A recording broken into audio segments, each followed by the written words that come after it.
Et la mort du président iranien, Benjamin, c'est justement le thème de votre info en grand, puisque vous avez retrouvé beaucoup d'images de ce crash sur lequel des zones d'ombre demeurent. Est-ce qu'on sait exactement dans quelles circonstances le président iranien est mort? Alors ça, c'est l'une des rares parties qui est assez identifiable, on va dire, visuellement en photo. Et c'est sans doute cette partie-là, c'est l'arrière de l'hélicoptère qui a sans doute permis l'identification et la localisation. Vous voyez, c'est l'arrière, on voit la couleur bleue. Oui. On retrouve la couleur bleue de l'arrière de l'hélicoptère présidentiel qui est donc parti de cette région de l'Azerbaïdjan. Ça, c'est la dernière image qu'on ait de l'hélicoptère en l'air, en partant. Il est parti donc de cette zone-là, au niveau du barrage à la frontière où il avait rencontré le président azerbaïdjanais, le président Aliyev, et il devait rejoindre à 120 km plus loin à vol d'oiseau la ville de Tabriz, et il devait, on le voit ici sur le plan, survoler cette zone montagneuse, et c'est au sud de cette zone montagneuse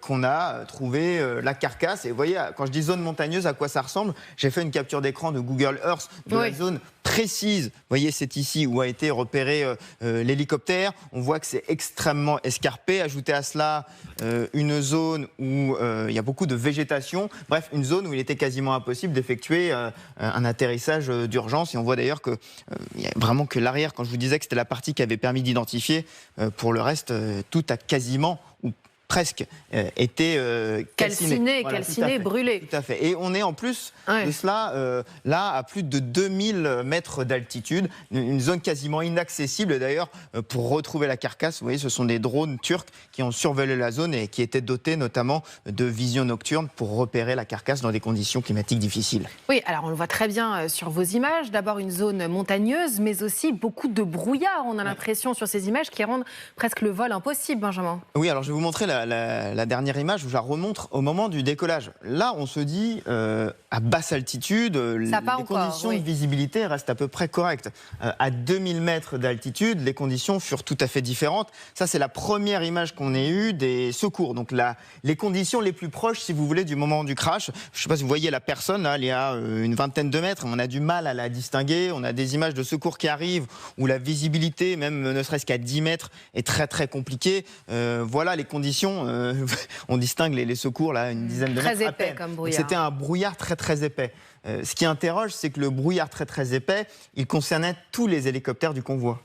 Parce qu'en fait, quand vous interrogez et vous lisez cet expert iranien, chercheur défense en Iran, qui s'est expatrié depuis, il nous dit un hélicoptère présidentiel iranien ne voyage jamais seul. Il y a toujours au moins 2 autres. Ils sont toujours au moins 3 autour. Or, il n'y a eu qu'un crash.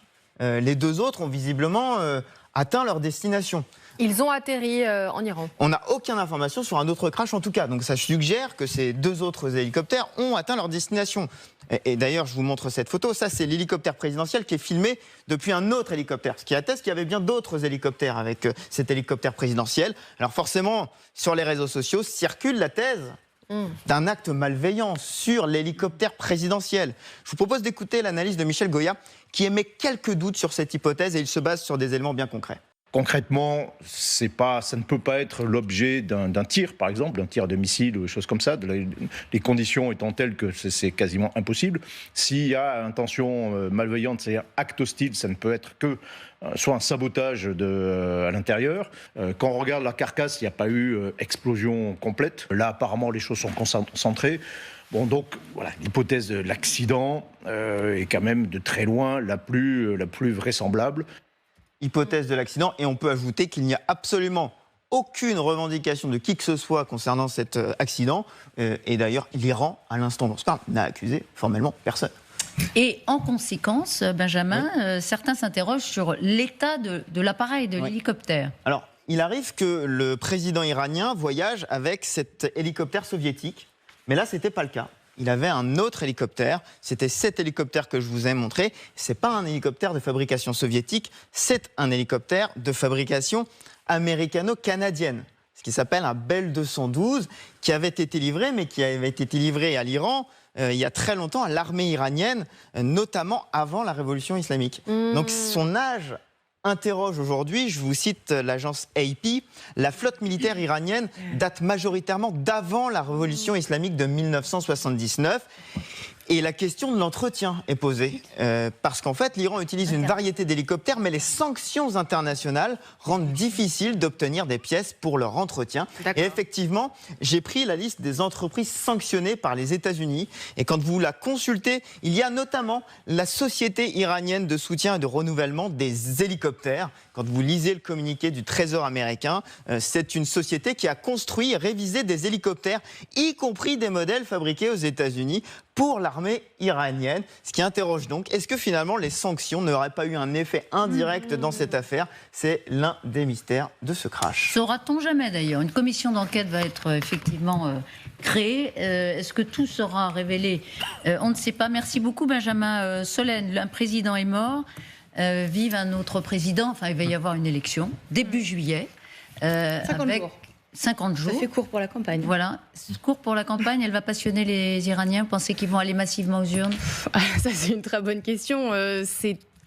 Franchement, non. On sait que ce sera un conservateur de toute façon. Il y aura 3 potentiels candidats. Celui qui va prendre sa suite, qui est donc le vice-président, selon l'article 131 de la Constitution, c'est lui qui doit prendre sa place en cas de destitution, en cas de mort, etc. Ça peut aussi être le président du Parlement, qui est ultra-conservateur, ou l'ancien ministre des Affaires étrangères, qui est lui aussi ultra-conservateur. Donc de toute façon, il n'y aura pas de grande surprise.